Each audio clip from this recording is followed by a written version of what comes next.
of many have waxed cold. And there's such an element of that that's in our nation and in families. And sometimes it rides over in the churches. The right opposite of that is what the Lord said, by this shall all men know that ye are my disciples, if you have love one for another. And our love is not in word, but is compelled by deed and truth.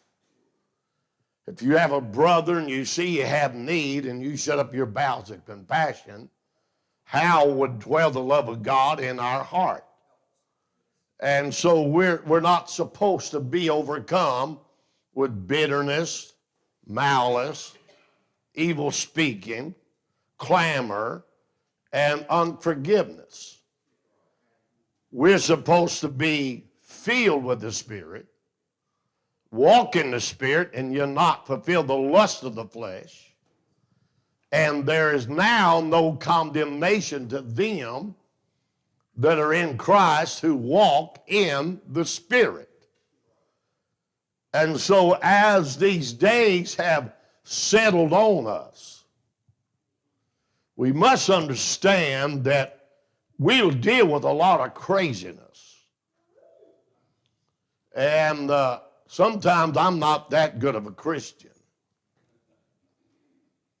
Sometimes they can cause me to back up and say, Lord, can you turn your head a minute and I'll ask for forgiveness later. I'm not foolish enough to ask for permission. I'll just go ahead and do it and ask for forgiveness. Short-tempered, smarting off, and all that kind of stuff. But there's something that works in the church that the world don't really get to see. We're supposed to love at all times. That's in good times, bad times, heartache, heartbreak, and all of that. And the closer the days come of the Lord's return, and he that hath his hope purifies himself even as he is pure. But we rub shoulders with our flesh, and we're our worst enemy, whether we like to admit that or not. I want to go ahead and confess my fault to this church. I like comfort.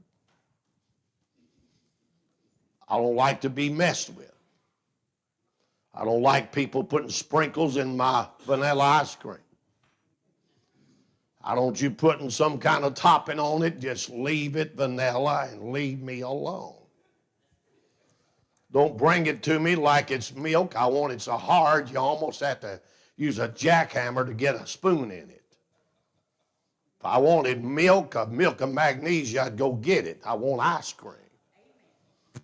And now we got one safe person in this building anyway. And the rest of you can have it your way, and I'll have it the way I like it, please. And sometimes when I don't get it that way, James, I'll let you know about it. Either by expression or about just something smart or short. And you will hear about it, or you will think, what's he upset about? Well, leave my ice cream alone. Now, whatever this has to do with this text, you'll have to try to weave it in there. I needed to get that out of the way. We're talking about the end times. We're talking about outside the church and within the church. We're talking about family members, and we're talking about marriages. We're talking about the body of Christ, the believers. If we be brethren, then why do we nitpick and devour one another when we are to love one another and provoke us to good works and love? Don't happen much, but it's wonderful when it does. Now, I'm taking you to the text tonight. Now, we're in the end days, the latter days. Look at verse 12. Now the brother, now watch this, shall betray the brother to death. Now that's pretty stout. Now, when you look at the attitude in this context, we're dealing with the love of many waxing cold.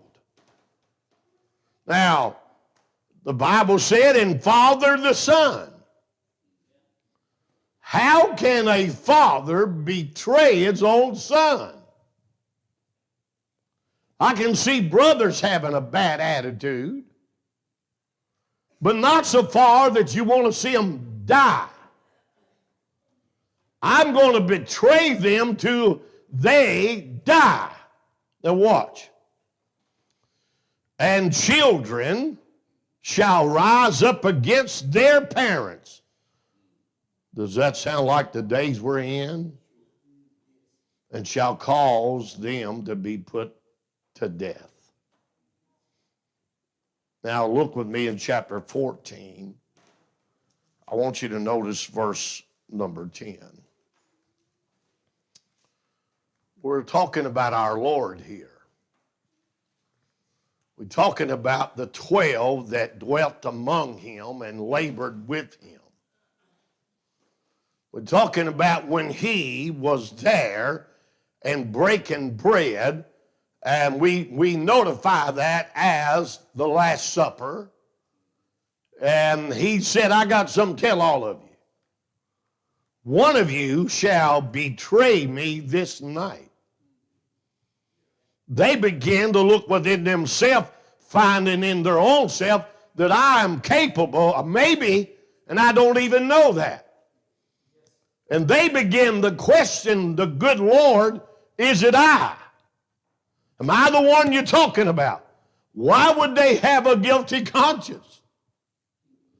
Why would they even question that they would be capable of betraying the Lord even to death? Well, because he's so holy and righteous and pure, he can see right through you. Now watch what he said in this text, and I'll get to where I'm going. And Judas Iscariot, one of the 12, went out unto the chief priest to, your Bible said, betray him.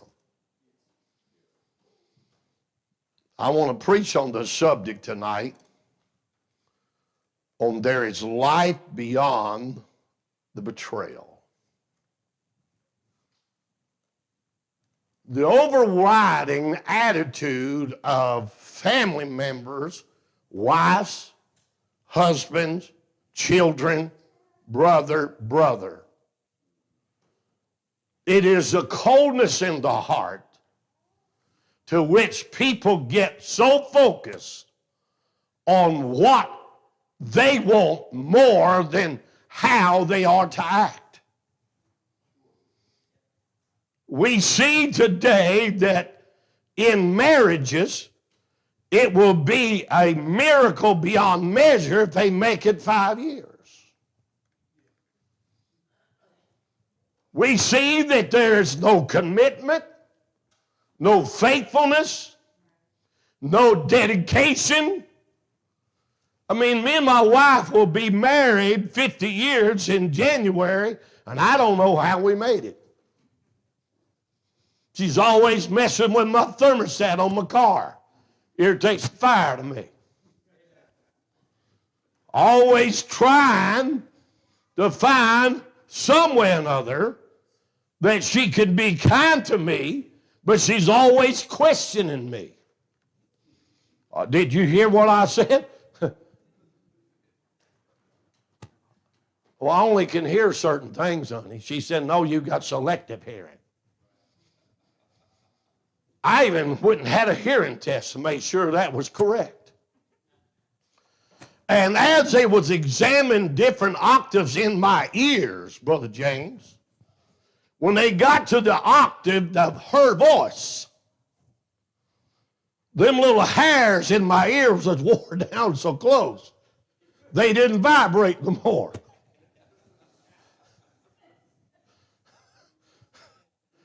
I can say that because she ain't watching and she ain't here. If y'all tell her out tonight. Selective hearing. Love will cover a multitude of irritation, frustration, getting on your nerve. I love you, but leave me alone. Right? What causes marriages to make it, they're determined, I'm going to love you in spite of you. I mean, it's wonderful before you get married because you don't know all the stuff. Case in point, in the Old Testament, here we have a young man just totally in love with a woman by the name of Rachel. He works 8 years to get her. But he has a deceiving father-in-law like he's a deceiver and said, I'm going to get rid of this so-eyed Leah right here. Nobody else is going to want her. I'm going to fix him up. And they have the wedding night. They have all the ceremony. And behold, when he wakes up the next morning, it ain't Rachel, it's Leah. Now, how dumb can you be and how blind can you be even in the... Never mind.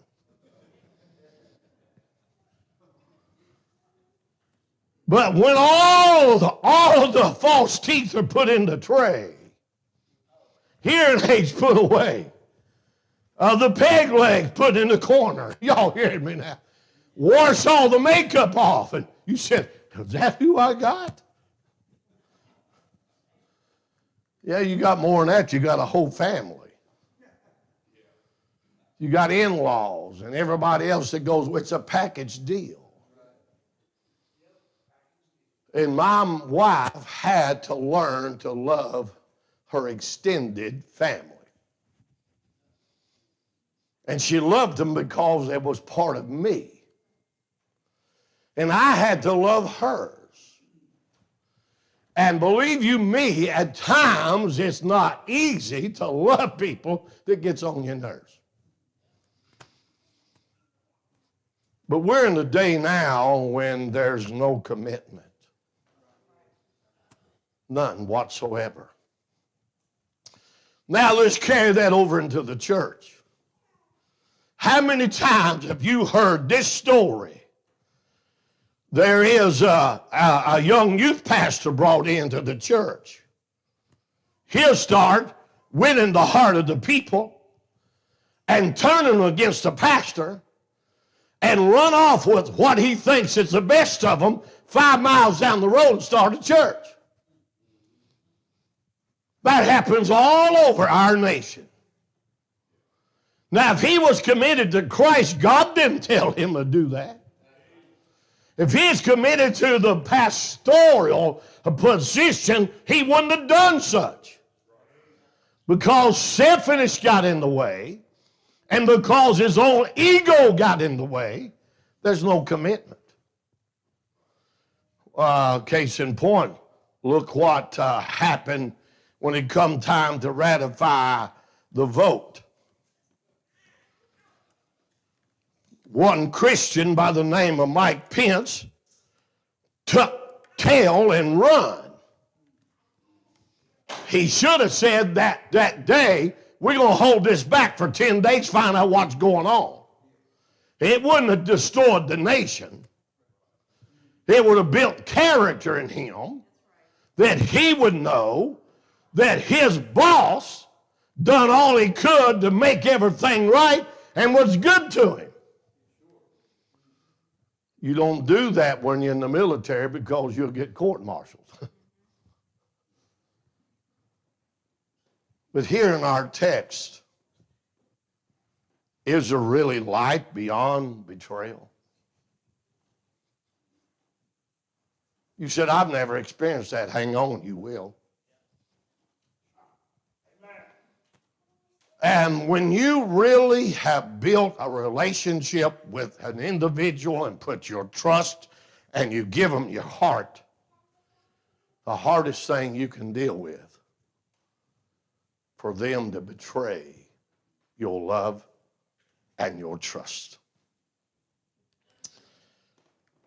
Is there life beyond betrayal?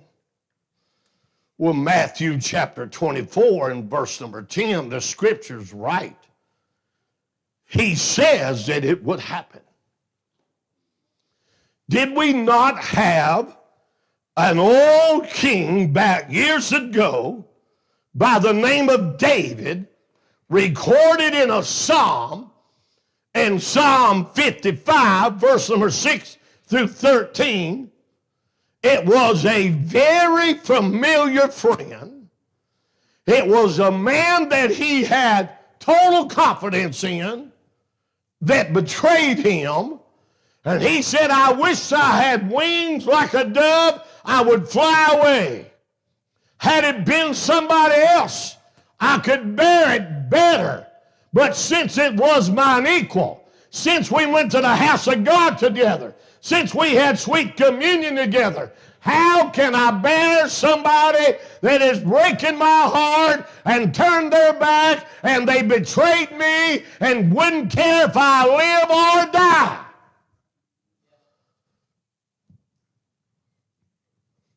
You know why preachers build walls around their life and don't let people in? They've been hurt too much. You know why wives are so flinchy and a little bit standoffish? When their trust has been trampled on. Mark this down in your mind when I'm fixing to say. No greater sin that can be committed among us as brethren or in families than the sin against love. How could somebody sin against their mom and their dad? How can they betray them to death? It don't happen now. Yes, it does, honey. They drag them out of their house, take all their goods, take their money, throw them in a nursing home, and they can't die quick enough. When they are vulnerable, when they're old, when they're weak, they don't need somebody betraying their love. They need somebody standing there holding them up and loving them like mama loves you when you was a child. Is there love, even life, beyond betrayal? You won't know how many pastors I've sat down with and weep and cry because it was a church member. You won't know who it is most of the time that does it. The people you invest most of your time in. Here it is, business people. You take them under your wing, you teach them how to do heating and cooling work. Next thing they know, they learn enough, they go down the road and take your business. And you got to struggle, and you taught them everything they know. And they could care less whether you make a living or not. They'll cut your throat, cut the price, and so they can take your business. I pastored a man in North Carolina that he was, at one time, a multi-millionaire. When the economy crashed, he lost over $9 million. When I met him, he was lost. He'd sat in a corner of his lumber company with his hands buried up in his face and his head down toward the ground. You want to know why? Because people he helped put in business, people that were starting out as contractors, needed help. If there was $25,000 on the table, he'd give it to them. Should have raked it in his pile, he'd put it in theirs. He'd give them trucks. He'd give them dump trucks. He was good to everybody. In other words, he was too good for his own good. Trusted everybody. When it come time for all the crashing to come down, People that was on the books owing him almost $200,000, $300,000. You know what they did for him? They went and filed bankruptcy. You know what they done after that? Went and bought new trucks. And they watched him as he said, no, I ain't doing people that way. I'm going to try to pay them. And little by little, he began to lose what he had a $40,000 house paid for, and he wouldn't borrow money on it so he could pay his employees until they got another job. He was so suicidal, Brother Flory. His family thought he was going to kill himself. 3 months of witnessing to him, 3 months, 3.5. Man got saved there behind his desk. Became one of my best friends I ever had in my life. Died 2.5 years later with pancreatic cancer, and it broke my heart. You know what he did when he got saved?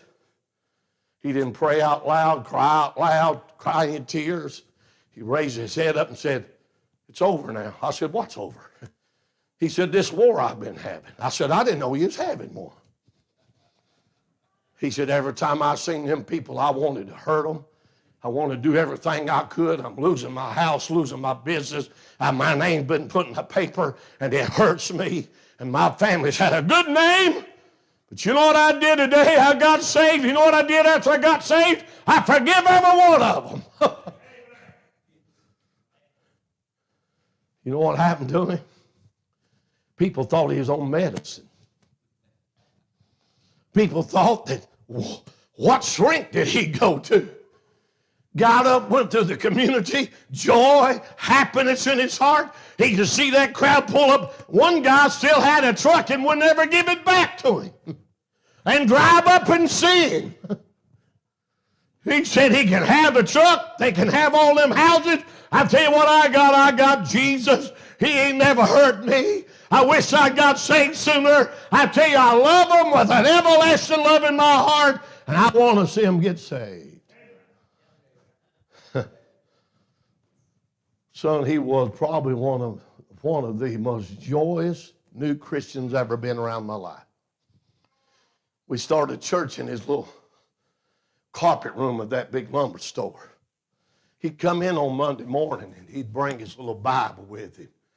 He said, I heard you preach about being blood washed. Do I need to do that too? I heard you preach about this or that. Is that what I have? If I don't, I want to find out how to get it. He come in one morning, he said, you probably think I'm crazy. I said, no, Brother James, what's going on? He said, I lay awake at night, and I'm laying on my pillow, and I take my Bible, and I hug it, and I kiss it. He said, you reckon God get mad about that? I said, no, just keep hugging it. Won more people to God anybody ever seen, died so quick, and couldn't do enough for people after he got saved. All that crowd, brother, that hurt him and ruined his life, he didn't have one iota of bitterness or hate. Was there really life after you get betrayed? Can you survive it? God said it would happen. Why do we think it's strange? I'll tell you why. Because we think better of people. Especially those that you have confidence in, those that you've done all this stuff for and with, those are the ones that'll hurt you the worst. But you can't afford to build walls and keep everybody else out. That's the first thing we want to do, because after you hurt, you know what hurting people will do? They'll hurt you trying to help them. My neighbor was a little bit loons. He didn't take his meds and he'd hurt you. Swung a hammer at my neighbor that I bought my property off of because he didn't like his kids riding four-wheelers out through his own property. Took a rifle and shot over the head one day. And he came over to me and said, you ain't going to have no rest, and moved up here. I don't want you being here. I said, let me tell you something. Come here, man. Come over on my side of the yard and say that. Come across that line, say it to me. They'll pick you up and they'll put you in a body bag. I said, sir, I've got cancer. My wife's here. I've been gone 30-something years. I ain't letting some hag like you try to run me out of here. He said, yes, sir, I won't do it then.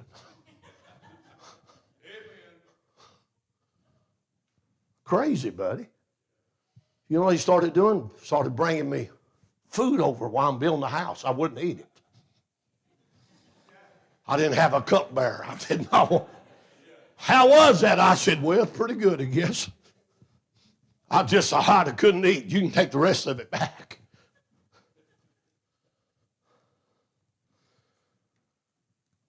You can't build walls. You can't stop loving people. Watch this. You know what happens? Look at Luke chapter 6. Matthew, Mark, Luke. Wonderful book of Luke, that position. Look at Luke chapter 6. What happens to us as Christians when we get betrayed? You see, your suffering then is rewarded. Look at verse 22. The Bible tells us, blessed are ye when men shall hate you. Betrayers are insecure people. Betrayers are jealous people. Betrayers really, ladies and gentlemen, do really a whole lot to cover up what they really are. Most of the time, they're narcissists. Most of the time, they are going to correct everybody in your presence, and they can't even run their own thing. Blessed are ye when men shall hate you, and when they shall separate from you or your company. Why'd they quit hanging around? Was your cooking that bad, honey? What happened? Wasn't the cooking. It was something down in their heart they really didn't like you to start with. They was sizing you up to find the weakness in your life so they can expose it to somebody. You ever open up to somebody and they spread it all over the world? And ye shall reproach you, cast out your name as evil. Now, buddy, I can take a lot of stuff. You can punch me in the gut, but when you start trying to run my reputation around the country, try to run me down like I'm a dog, and try to tell everybody that I'm this or that, and there's nothing to back it up but your lies and rumors. You can't run all that down. You can't chase that down. You can't spend your life trying to straighten that out. You'll go absolutely out of your mind. Be like me taking a piece of paper out here and the winds are blowing and tearing 1,000 pieces, throw it in the air and let it blow from here to the next county. How you going to go by and pick all them pieces up? I want you to mark down this statement. Don't ever forget it. When you stop having communication, you start isolating, and then you start suspecting people, assuming people, thinking people are doing this or that. Most of them probably never even heard about it. But you're always carrying that wound of who they said it to, what they said about you. Who really cares?